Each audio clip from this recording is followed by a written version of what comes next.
Salut à tous, c'est Art of Kuro et on se retrouve aujourd'hui pour un nouveau type de vidéo. Non, sans deck. Qui Là, c'est qui a parlé? plus bas du con. Dans ta boîte de La feutre. boîte. Bah, tu parles toi? Ah oui, c'est le mannequin qui parle. Fallait, on s'en fout. Passe la Bah seconde, t'as tu vas raison. caler ça. Ouais, t'as toujours voulu apprendre le dessin ou tout simplement t'améliorer? Tu veux apprendre des techniques de dessin trop stylées? Bah désolé, tu t'es trompé d'endroit. Par contre, tu peux rester si tu veux, j'ai fait du café.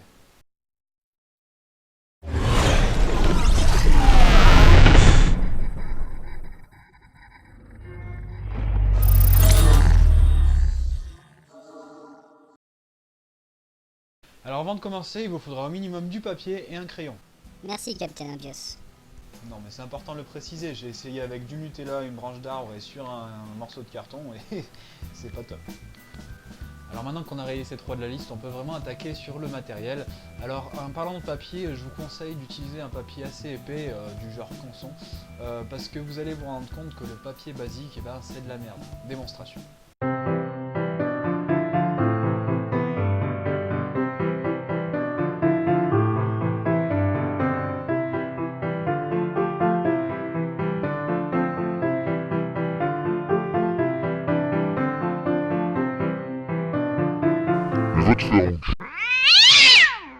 Alors après on a des dizaines et des dizaines d'outils différents pour le matériel. Moi par exemple j'en utilise beaucoup, j'ai pas de style vraiment particulier, j'utilise beaucoup les Posca, les feutres, l'encre de Chine, les tablettes graphiques, les pastels, etc. J'aime bien essayer de m'améliorer et de maîtriser chaque technique, mais je vous conseille d'utiliser plusieurs types de matériel différents déjà pour la sensation qu'on ressent quand on est fier et qu'on maîtrise enfin un outil. Déjà pour essayer, vous, pourquoi pas, de trouver votre style. Donc je pense d'abord à la peinture en premier. Alors la D'ailleurs, c'est peinture, pas c'est toi qui un avais pris la outil bonne très résolution de varié, t'y mais que mettre à la je peinture? déconseille vraiment aux Hein? débutants. Non? Oh, tu Parce m'écoutes? que je pense qu'il faut déjà maîtriser d'abord le dessin de base avant de passer à la peinture. Donc on a d'abord pour la peinture en premier la gouache. Le souci de la gouache, c'est qu'elle sèche très très vite. Et du coup, si vous êtes trompé, il faut surtout pas faire de double couche.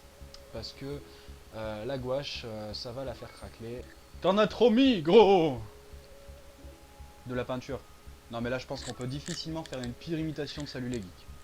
On a aussi également l'acrylique, donc qui sèche aussi très rapidement, mais qui offre un rendu plus brillant par contre. Vous avez aussi la peinture à l'huile qui met plusieurs jours à sécher, ce qui est très très pratique pour si vous voulez revenir sur tel ou tel détail. Ou encore l'aquarelle qui peut être utilisée sur fond sec ou fond mouillé, c'est-à-dire qu'on peut mouiller le papier avant de l'utiliser, ce qui est très pratique pour jouer cette fois avec les couleurs. On le voit souvent sur internet pour des dessins de paysage. Alors un autre outil dérivé de la peinture, quelque chose que vous connaissez peut-être ou que vous ne connaissez peut-être pas, c'est les Posca.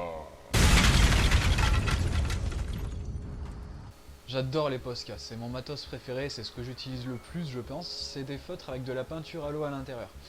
Donc ça fait des traits très souples, très jolis, c'est hyper agréable de dessiner avec. Vous pouvez les trouver de tailles différentes, donc il y a des toutes petites mines, des mines assez grosses, et aussi par exemple même des mines pinceaux.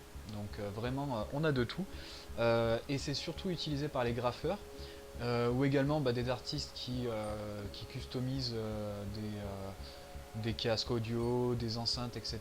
comme Oskunk par exemple si vous connaissez. Alors on va maintenant passer à une autre technique que j'ai énormément rodée aussi également, puisque ça fait facile 8-9 ans que je l'utilise, c'est l'encre de Chine.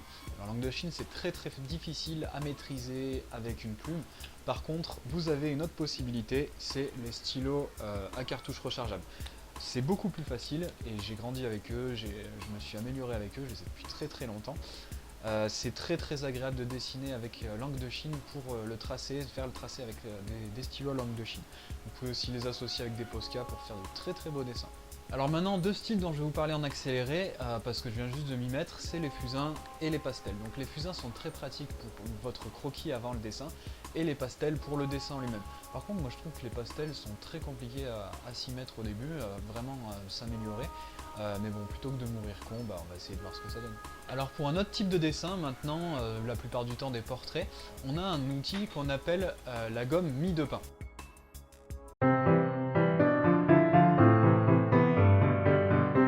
Non, je t'assure, c'était pas marrant. Je sais que c'était pas marrant, mais il fallait tellement que je la fasse cette vanne. Alors la gomme mie-de-pain en fait c'est tout simplement une gomme comme ça qu'on peut malaxer pour lui donner la forme voulue en fait. C'est très pratique pour les petites zones. Voilà, on la malaxe pour avoir une gomme assez fine et pour pouvoir gommer les toutes petites zones. On l'associe souvent avec l'estompe qui est un crayon en papier pour pouvoir étaler le graphite, crayon en papier, le pastel, etc. Pour pouvoir donner un effet d'ombre. Ou sinon, si on n'a pas d'estompe, on a la technique du pauvre, le doigt ou le mouchoir. Et enfin pour terminer, les tablettes graphiques. Alors les tablettes graphiques, je vous en parle pas maintenant parce qu'il y a tellement de choses à dire. Je vous en parlerai quand je ferai un épisode de tuto spécial sur le digital painting. Déjà le bordel, tu parles de 20 Ta trucs en gueule. même temps. Donc maintenant je vous parlais de quelque chose qui est totalement inutile. C'est ces putains de mannequins en Et bois. tu fais quoi là? Donc Mais lâche pas, vous pouvez les arrête de me trouver tripoter, aimantés, vous putain. pouvez les trouver avec des ressorts sur socle, etc. C'est tous de la merde. Ils sont censés vous aider à dessiner le corps humain en mouvement. Puis bah, d'abord, je peux servir à plein de trucs. Je peux servir pour. Bon, voilà, sur le moment, je vois pas, mais voilà. Mais essayer de donner une position à ce machin, et en plus une position naturelle, c'est impossible. C'est lui qui choisit la position. Il n'y a rien de sexuel là-dedans.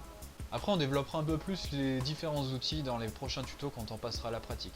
Pour conclure, maintenant, je voudrais vous poser une question. Pourquoi apprendre à dessiner?